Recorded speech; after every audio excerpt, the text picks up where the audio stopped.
ನಾವು ಮಾದಿಗ ಕಮ್ಯುನಿಟಿ ಮಂದಿ. ಮಾದಿಗ ಮಂದಿ ಅಂದ್ರೆ ಹಳೆ ಚಪ್ಪಲ್ ರಿಪೇರಿ ಮಂದಿ ನಾವು. That is our main occupation ಅಲ್ಲಿ ರಿಪೇರಿ, ಇಲ್ಲಿ ಮನುಷ್ಯನ್ ರಿಪೇರಿ. ಮೇ ಬಿ ಅಲ್ಲಿ ಸೂಚರಿಂಗ್ ಮಾಡ್ತಾರೆ ರೋಡ್ ಮೇಲೆ, ಇಲ್ಲಿ ಒಳಗಡೆ ಥಿಯೇಟರ್ ಒಳಗೆ ರಿಪೇರಿ ಮಾಡ್ಬೇಕು. ಮತ್ತೆ ಇದು ದೇವ್ರು ಮಾಡಿದ ಬಾಡಿ ಒಳಗೆ ನೀನ್ ಕೈ ಹಾಕಿ ಸರ್ಜರಿ ಮಾಡಿ ರಿಪೇರಿ ಮಾಡೋದು ಇಟ್ಸ್ ಅ ಗ್ರೇಟ್ ಜಾಬ್ ಅನಿಸ್ತು ನಂಗೆ. MBBS ಅಡ್ಮಿಷನ್ಗೆ ಬಳಗದವ್ರ ಹತ್ರ, ಅಪ್ಪನ ಫ್ರೆಂಡ್ಸ್ ಹತ್ರ ಎಲ್ಲ ಪೈಸೆ ಕೇಳಿದ್ರು, ಸಿಗ್ಲಿಲ್ಲ ಯಾರ ಹತ್ರ ಕೂಡ.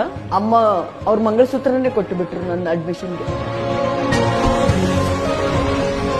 ಫಸ್ಟ್ ಲೇಡಿ ರೆಸಿಡೆಂಟ್ ಅದೇ, ಫಸ್ಟ್ ಲೇಡಿ ಸರ್ಜನ್ ಅದೇ, ಫಸ್ಟ್ ಹೆಡ್ ಅದೇ, ಮತ್ತೆ ಲಾಸ್ಟ್ ಅಲ್ಲಿ ನನಗೆ ಇನ್ಚಾರ್ಜ್ ಡೈರೆಕ್ಟರ್ ಕೆಲಸ ಕೂಡ ಸಿಕ್ತು.